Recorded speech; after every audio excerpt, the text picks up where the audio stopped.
Salut, c'est Thierry du podcast. Au fait, c'est quoi? Alors, comme chaque année, Sylvain et moi, nous accordons une pause estivale avec une particularité, c'est qu'on propose tout de même des épisodes, mais sur des sujets plus légers, orientés vers des sujets d'été et surtout où je serai tout seul ou bien où Sylvain sera tout seul.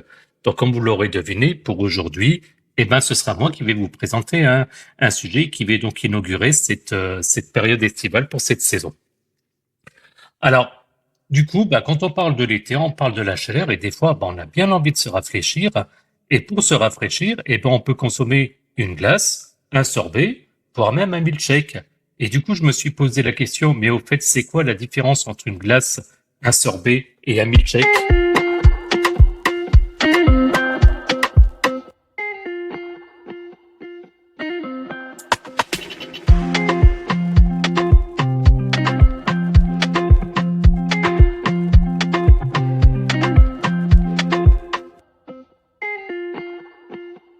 Alors, on va commencer par la glace. La glace, on l'appelle aussi la crème glacée.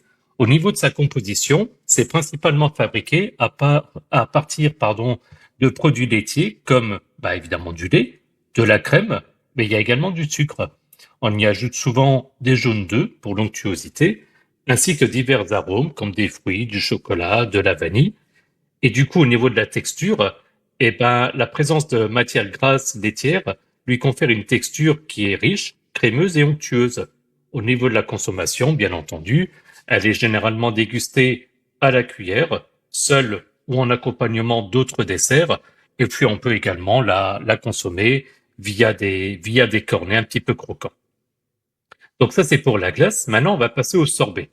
Alors, le sorbet, au niveau de la composition, c'est beaucoup plus simple, puisqu'un sorbet est composé principalement d'eau, de sucre et de purée ou de jus de fruits. Il ne contient généralement pas de produits laitiers ni de matières grasses, à l'exception de très faibles doses de protéines laitières qui sont parfois ajoutées pour la texture. Et justement, la texture, en raison de sa composition à base d'eau, le sorbet a une texture beaucoup plus légère et rafraîchissante, parfois d'ailleurs légèrement granuleuse dans le cas où les cristaux de glace ne sont pas suffisamment fins. Et du coup, il est moins onctueux que la glace. Au niveau consommation, du coup, il est souvent apprécié pour sa fraîcheur et son goût intense de fruits, et il peut être servi entre les plats pour, entre guillemets, nettoyer le palais, j'y reviendrai, ou comme dessert léger.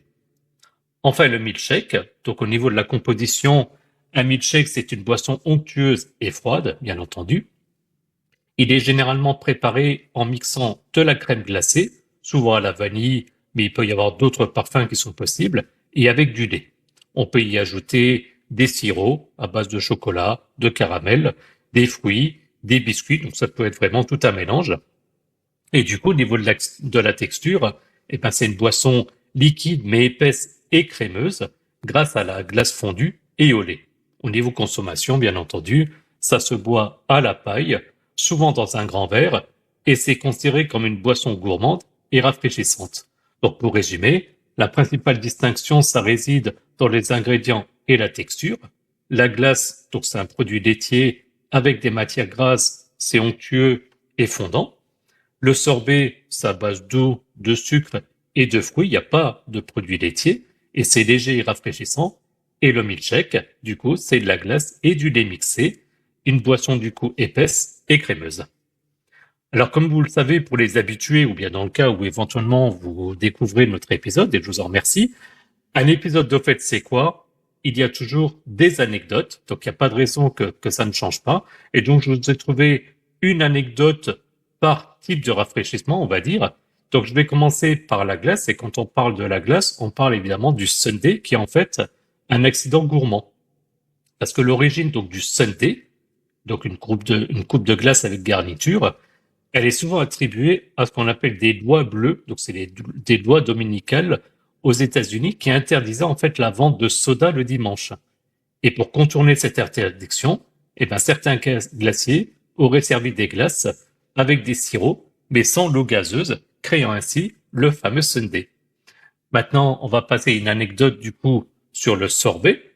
Donc, comme je disais, on appelle ça souvent un nettoyeur de palais, puisque dans la haute gastronomie, le sorbet est parfois servi entre deux plats principaux lors d'un grand repas. Son acidité et sa fraîcheur permettent de nettoyer entre guillemets le palais, comme je vous disais précédemment, et de préparer les papilles au plat suivant. Euh, Souvent, on parle d'ailleurs de trous.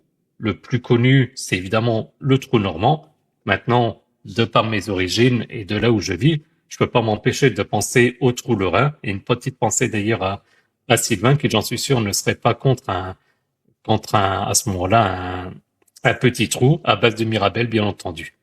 Et puis enfin, pour parler un petit peu des milkshakes, en fait, il faut savoir qu'on peut parler d'un passage du cocktail alcoolisé à la boisson lactée, puisque la première mention du terme milkshake, ça remonte à 1885 dans un journal américain, mais ça désignait alors un cocktail crémeux à base de whisky, d'œufs et de lait de poule, qui était mélangé au shaker avec des glaçons, donc vous l'aurez deviné, du lait, et puis on mélange tout ça. Si vous avez quelques bases d'anglais, c'est de là que vient le terme milkshake. Voilà, donc j'en ai fini pour cet épisode. Et pour autant, si vous avez apprécié, si vous souhaitez nous suivre, n'hésitez pas à m'écouter encore un petit peu après le générique pour savoir comment nous suivre.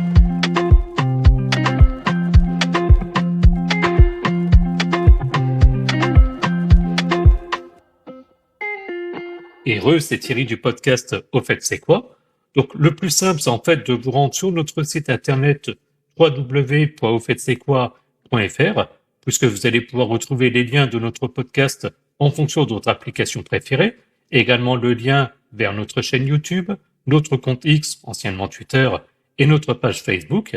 Et puis également, dans le cadre des épisodes, n'hésitez pas à consulter les notes de l'épisode, puisque vous allez pouvoir obtenir les liens vers notre page Buy Me a Coffee, si vous souhaitez nous soutenir financièrement, et puis également un lien vers notre serveur Discord, qui, une fois enregistré, vous permettra de discuter entre vous et avec nous.